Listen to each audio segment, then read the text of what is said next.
ವೀಕ್ಷಕರೇ ನಮಸ್ಕಾರ. ಮಧ್ಯಪ್ರಾಚ್ಯ ಯುದ್ಧದ ಬಿಸಿ ದಿನದಿಂದ ದಿನಕ್ಕೆ ಭಾರತದ ಮೇಲೆ ಕೆಟ್ಟ ಪರಿಣಾಮವನ್ನು ಬೀರ್ತಾ ಇದೆ. ಆದರೆ ಕೆಲ ಭಕ್ತರು ಏನೂ ಆಗಿಲ್ಲ ಎಂಬಂತೆ ಸೋಷಿಯಲ್ ಮೀಡಿಯಾದಲ್ಲಿ ನಾವು ಆರಾಮಾಗಿದ್ದೀವಿ ಅಂತ ಬಿಂಬಿಸ್ಕೊಳ್ತಿದ್ದಾರೆ ಕೂಡ. ನೀವೆಲ್ಲ ಇಲ್ಲಿ ಒಂದು ವಿಷಯವನ್ನು ಗಮನಿಸಿರಬಹುದು. ಒಂದು ಕಡೆ ಕಮರ್ಷಿಯಲ್ ಗ್ಯಾಸ್ ಸಿಗ್ತಾ ಇಲ್ಲ, ಇನ್ನೊಂದು ಕಡೆ ಪೆಟ್ರೋಲ್ ಡೀಸೆಲ್ ಬೆಲೆ ಏರಿಕೆ ಆಗುವ ಆತಂಕ ಕೂಡ ಕಾಡ್ತಾ ಇದೆ.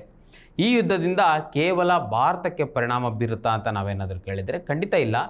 ಜಗತ್ತಿನ ಬಹುತೇಕ ದೇಶಗಳಿಗೆ ಈ ಯುದ್ಧದಿಂದ ಪರಿಣಾಮ ಬೀರ್ತಾ ಇದೆ. ಇನ್ನು ಬಹಳ ಮುಖ್ಯವಾಗಿ ಅಂತಾರಾಷ್ಟ್ರೀಯ ಮಟ್ಟದಲ್ಲಿ ಕ್ರೂಡ್ ಆಯಿಲ್ ಅಂದರೆ ಕಚ್ಚಾ ತೈಲದ ಬೆಲೆ ಏರಿಕೆ ಆಗಿರೋದ್ರಿಂದ ಪೆಟ್ರೋಲ್ ಡೀಸೆಲ್ ಬೆಲೆ ಜಾಸ್ತಿ ಆಗಿದೆ. ಆದರೆ ಭಾರತಕ್ಕೆ ಬೇರೆ ದೇಶಕ್ಕೆ ಕಂಪೇರ್ ಮಾಡಿದ್ರೆ ಸ್ವಲ್ಪ ಕಮ್ಮಿನೇ ಏರಿಕೆ ಆಗಿದೆ ಅಂತಲೇ ಹೇಳ್ಬೋದು. ಈ ಕಮ್ಮಿ ಏರಿಕೆ ಆಗಿರೋದು ಯಾಕೆ ಅನ್ನೋದು ನಾವು ನೋಡಲೇಬೇಕಾಗತ್ತೆ ಅಲ್ವಾ. ಭಾರತಕ್ಕೆ ಬರುವ ಬಹುಪಾಲು ತೈಲ ಮತ್ತು ತೈಲ ಸಂಬಂಧಿತ ವಸ್ತುಗಳು ಅಂದರೆ ಔಷಧಗಳಾಗಿರ್ಬೋದು ಮತ್ತು LPGಗಳಾಗಿರ್ಬೋದು, ಇವೆಲ್ಲವೂ ಸಹ ಮಧ್ಯಪ್ರಾಚ್ಯ ದೇಶಗಳಿಂದಲೇ ಬರಬೇಕು. ಈ ಮಧ್ಯಪ್ರಾಚ್ಯದಲ್ಲಿ ಏನಾದರೂ ಒಂದು ಸಣ್ಣ ಸಮಸ್ಯೆ ಉಂಟಾದರೆ ಭಾರತಕ್ಕೆ ದೊಡ್ಡ ಮಟ್ಟದಲ್ಲಿ ಪರಿಣಾಮ ಬೀರ್ತದೆ. ಈಗ ಆರ್ಮುಜ್ ಜಲಸಂಧಿ ಅಂದರೆ ಇರಾನ್ ವಶದಲ್ಲಿರುವ ಆರ್ಮುಜ್ ಜಲಸಂಧಿಯನ್ನು ಇರಾನ್ ಮುಚ್ಚಿದೆ.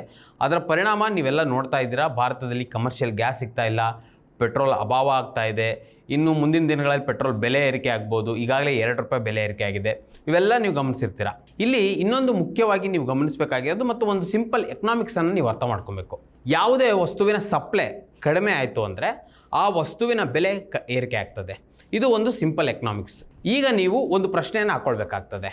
ಒಂದು ಬ್ಯಾರೆಲ್ ಕ್ರೂಡ್ ಆಯಿಲ್ ಬೆಲೆ ಜಾಗತಿಕ ಮಾರುಕಟ್ಟೆಯಲ್ಲಿ $110 $112 ತನಕ ಏರಿಕೆಯಾಗಿದೆ. ಆದರೂ ಭಾರತದಲ್ಲಿ ಪೆಟ್ರೋಲ್ ಬೆಲೆ ಏರಿಕೆ ಆಗಿಲ್ಲ. ಅಂದರೆ ಒಂದು ಮಟ್ಟದಲ್ಲಿ ಪೆಟ್ರೋಲ್ ಬೆಲೆ ಈಗ ₹2 ಮಾತ್ರ ಜಾಸ್ತಿ ಆಗಿದೆ. ಈಗ ಇದನ್ನೇ ಇಟ್ಕೊಂಡು ಗೋಧಿ ಮೀಡಿಯಾಗಳು ಅಂದರೆ ಮಡಿಲ ಮಾಧ್ಯಮಗಳು ಅಂತ ನಾವೇನು ಕರಿತೀವಿ, ಅವರೆಲ್ಲ ಬೇರೆ ದೇಶಕ್ಕೆ ಕಂಪೇರ್ ಮಾಡಿ ಭಾರತದಲ್ಲಿ ಜಾಸ್ತಿ ಆಗಿಲ್ಲ, ಇದಕ್ಕೆ ಕಾರಣ ಮೋದಿ ನಡೆಸ್ತಿರುವ ಆಡಳಿತ ಅಂತಲೇ ಗೋಧಿ ಮೀಡಿಯಾಗಳು ಹೇಳ್ತಾ ಇದ್ದಾವೆ. ಸೊ ನಾವು ಇದನ್ನು ಒಂದು ಸ್ವಲ್ಪ ಫ್ಯಾಕ್ಟ್ ಮೂಲಕ ನೋಡಬೇಕಾಗ್ತದೆ. ಈ ಬೆಲೆ ಏರಿಕೆ ಆಗದಿರಲು 2 ಮುಖ್ಯ ಕಾರಣಗಳಿವೆ.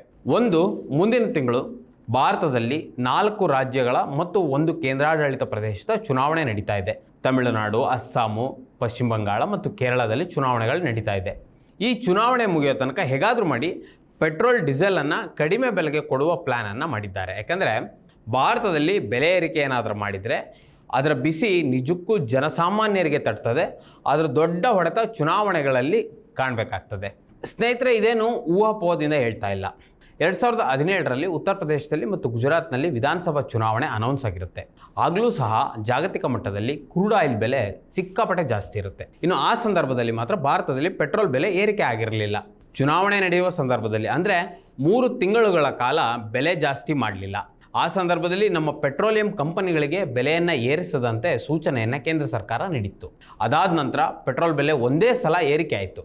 ಮೊದಲ ಬಾರಿಗೆ ಭಾರತದಲ್ಲಿ ₹63 ಇದ್ದ ಪೆಟ್ರೋಲ್ ಬೆಲೆ ₹7 ಹೆಚ್ಚಿಗೆ ಮಾಡಲಾಯಿತು. ಅಂದರೆ ಸುಮಾರು ₹70ಗೆ ಪೆಟ್ರೋಲ್ ಬೆಲೆಯನ್ನು ಏರಿಸಲಾಯಿತು. ಆಗ ಭಾರತದ ಜನರು ಅನುಭವಿಸಿದ ಕಷ್ಟವನ್ನು ನೀವೆಲ್ಲ ನೋಡಿರಬಹುದು. ಇದು ಬಹಳ ಮುಖ್ಯವಾದ ಮೊದಲ ಕಾರಣ. ಇನ್ನೊಂದು ಕಾರಣ, ಜಾಗತಿಕ ಮಟ್ಟದಲ್ಲಿ ಒಂದು ಟೈಮಲ್ಲಿ $120ಗೆ ಕ್ರೂಡ್ ಆಯಿಲ್ ಬೆಲೆ ಏರಿಕೆ ಆಗಿತ್ತು.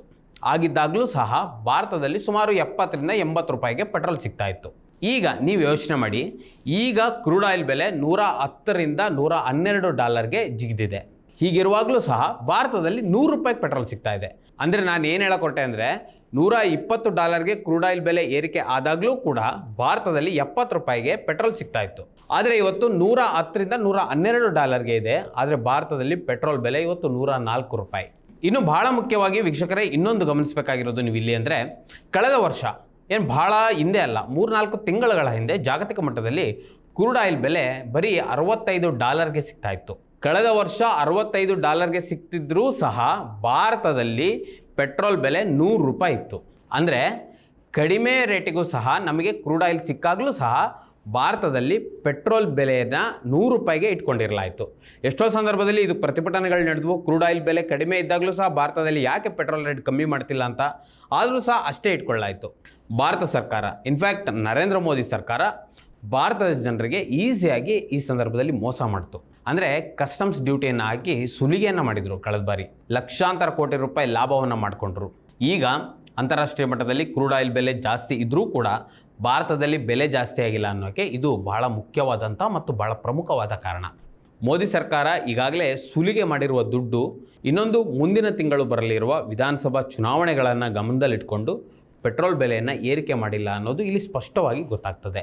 ಸ್ನೇಹಿತರೆ, ಇದರ ಜೊತೆಗೆ ಕ್ರೂಡ್ ಆಯಿಲ್ ಬೆಲೆ ಜಾಗತಿಕ ಮಟ್ಟದಲ್ಲಿ ಏರಿಕೆ ಆದಾಗ ಭಾರತಕ್ಕೆ ಯಾವ ರೀತಿಯಲ್ಲಿ ಹೊಡೆತ ಕೊಡ್ತದೆ ಗೊತ್ತಾ? ಪೆಟ್ರೋಲ್ ಡೀಸೆಲ್ ಬೆಲೆ ಏರಿಕೆ ಆಗೋದರಿಂದ ಸಾರಿಗೆ ವೆಚ್ಚ ದುಬಾರಿ ಆಗ್ತದೆ. ಪ್ರತಿನಿತ್ಯ ಬಳಸುವ ತರಕಾರಿ, ಆಹಾರ ಪದಾರ್ಥಗಳು, ದಿನನಿತ್ಯದ ವಸ್ತುಗಳ ಬೆಲೆ ಏರಿಕೆ ಆಗ್ತದೆ. ಮನುಷ್ಯನ ಜೀವನದಲ್ಲಿ ತೈಲ ಅನ್ನೋದು ಬಹಳ ಅಮೂಲ್ಯವಾದಂಥ ವಸ್ತು. ಅಂದರೆ ಒಂದು ದಿನ ಏನಾದರೂ ತೈಲದ ಬಿಕ್ಕಟ್ಟು ಸಂಭವಿಸಿದರೆ ಜನಜೀವನದ ಮೇಲೆ, ಇಡೀ ಜಗತ್ತಿನ ಮೇಲೆ ದೊಡ್ಡ ಪರಿಣಾಮ ಉಂಟಾಗ್ತದೆ. ಅಂದರೆ ಬಹಳ ಮುಖ್ಯವಾಗಿ ಈಗ ನಡೆಯುತ್ತಿರುವ ಮಧ್ಯಪ್ರಾಚ್ಯ ಯುದ್ಧದಿಂದ ಜನರ ಬೊಕ್ಕಸದ ಮೇಲೆ ನೇರ ಪರಿಣಾಮ ಬೀರ್ತದೆ. ಇದರಿಂದ ಇನ್ನೊಂದು ಬಹಳ ದೊಡ್ಡ ಹೊಡೆತ ಅಂದರೆ ರೂಪಾಯಿ ಮೌಲ್ಯ ಕುಸಿತದೆ. ಈಗಾಗಲೇ ಜಾಗತಿಕ ಮಟ್ಟದಲ್ಲಿ ರೂಪಾಯಿ ಮೌಲ್ಯ ಅಂದರೆ ಭಾರತದ ರೂಪಾಯಿ ಮೌಲ್ಯ ಕುಸಿದಿದೆ. ಇದರ ಕುರಿತು ನಮ್ಮ ಪ್ರಧಾನಿಗಳು ಒಂದೇ ಒಂದು ಮಾತನಾಡದೆ ಮೌನವಾಗಿದ್ದಾರೆ. ಯಾಕೆ ಹೇಳಿ? ಇನ್ನೇನು ಚುನಾವಣೆ ಹತ್ರ ಇದೆ, ಇದನ್ನು ಮಾತನಾಡಿದರೆ ಜನ ಓಟೆ ಕೊಡ್ತಾರೆ ಅಲ್ವಾ? ಇನ್ನೊಂದು, ರೂಪಾಯಿ ಮೌಲ್ಯ ಕುಸಿದ ಮೇಲೆ ಹಣದುಬ್ಬರ ಹೆಚ್ಚಾಗ್ತದೆ. ಇದರಿಂದ ಸಾಮಾನ್ಯ ಜನರ ಮೇಲೆ ದೀರ್ಘಕಾಲದ ಪರಿಣಾಮ ಬೀರ್ತದೆ. ಬಹಳ ಮುಖ್ಯವಾಗಿ ದೂರದ ದೇಶದಲ್ಲಿ ನಡೆಯುತ್ತಿರೋ ಯುದ್ಧದಿಂದ ಭಾರತದ ಜನಜೀವನದ ಮೇಲೆ ದೊಡ್ಡ ಹೊಡೆತ ಬೀಳ್ತಾ ಇದೆ. ಇಷ್ಟೆಲ್ಲ ಸಮಸ್ಯೆಗಳು ಆದರೂ ಏನೂ ಆಗಿಲ್ಲ ಎಂಬಂತೆ ಜಾಗತಿಕ ಮಟ್ಟದಲ್ಲಿ ಕ್ರೂಡ್ ಆಯಿಲ್ ಬೆಲೆ ಹೆಚ್ಚಾಗಿದ್ದಾಗಲೂ ಕೂಡ ಭಾರತದಲ್ಲಿ ಪೆಟ್ರೋಲ್ ಬೆಲೆ ಏರಿಸ್ತಿಲ್ಲ. ಇದು ಮೋದಿಯ ತಾಕತ್ತು ಅಂತ ಹೇಳ್ತಿರುವ ಗೋಧಿ ಮೀಡಿಯಾಗಳು ನಿಜವಾದ ವಿಚಾರವನ್ನು, ಸತ್ಯವನ್ನು ಜನರ ಮುಂದೆ ಹೇಳೋದೇ ಇಲ್ಲ. ನಾವು ಈಗಾಗಲೇ ಅನೇಕ ಸಲ ಹೇಳಿದ್ದೀವಿ, BJP ಚುನಾವಣೆಗಾಗಿ ಏನು ಬೇಕಾದರೂ ಮಾಡ್ತದೆ, ಯಾವ ವಾಮ ಮಾರ್ಗವನ್ನು ಬೇಕಾದರೂ ಉಪಯೋಗವನ್ನು ಮಾಡ್ತದೆ. ಆದರೆ ಆ ವಾಮ ಮಾರ್ಗಗಳು, BJP ಮಾಡುತ್ತಿರುವ ಮೋಸದ ತಂತ್ರಗಳು ಜನರಿಗೆ ಅರ್ಥ ಆಗುವುದು ಏನು ದೂರವಿಲ್ಲ. ಮೋದಿ ಸರ್ಕಾರ ಮಾಡ್ತಿರುವ ದ್ರೋಹವನ್ನು ಜನರು ಬೇಗ ಅರ್ಥ ಮಾಡ್ಕೊಳ್ತಾರೆ. ಈಗ ಜಾಗತಿಕ ಮಟ್ಟದಲ್ಲಿ ಕ್ರೂಡ್ ಆಯಿಲ್ ಬೆಲೆ ಹೆಚ್ಚಾಗಿದ್ದಾಗಲೂ ಕೂಡ ಭಾರತದಲ್ಲಿ ಪೆಟ್ರೋಲ್ ಬೆಲೆ ಯಾಕೆ ಏರಿಕೆ ಆಗಿಲ್ಲ ಅಂತ ನಿಮ್ಗೆ ಗೊತ್ತಾಯ್ತಲ್ವಾ? ವೀಕ್ಷಕರೇ, ಈ ವಿಡಿಯೋ ನಿಮಗೆ ಇಷ್ಟ ಆಗಿದ್ದರೆ ಲೈಕ್ ಮಾಡಿ ಮತ್ತು ಶೇರ್ ಮಾಡಿ. ಮತ್ತು ಇಂತಹ ರಿಯಾಲಿಟಿ ವೀಡಿಯೋಸ್ಗಾಗಿ ನಮ್ಮ ಇದೀನ.com ಯೂಟ್ಯೂಬ್ ಚಾನಲನ್ನು ಸಬ್ಸ್ಕ್ರೈಬ್ ಮಾಡಿ ಮತ್ತು ನಮ್ಮನ್ನು ಬೆಂಬಲಿಸಿ. ನಮಸ್ಕಾರ. ಮತ್ತಷ್ಟು ವಿಶೇಷ ವಿಡಿಯೋಗಳನ್ನು ನೋಡಲು ಮತ್ತು ಹೊಸ ವಿಡಿಯೋಗಳ ಬಗ್ಗೆ ತಿಳಿಯಲು ಇದೀನ.com ಯೂಟ್ಯೂಬ್ ಚಾನೆಲ್ ಸಬ್ಸ್ಕ್ರೈಬ್ ಮಾಡಿ ಮತ್ತು ಬೆಲ್ ಐಕಾನ್ ಕ್ಲಿಕ್ ಮಾಡಿ.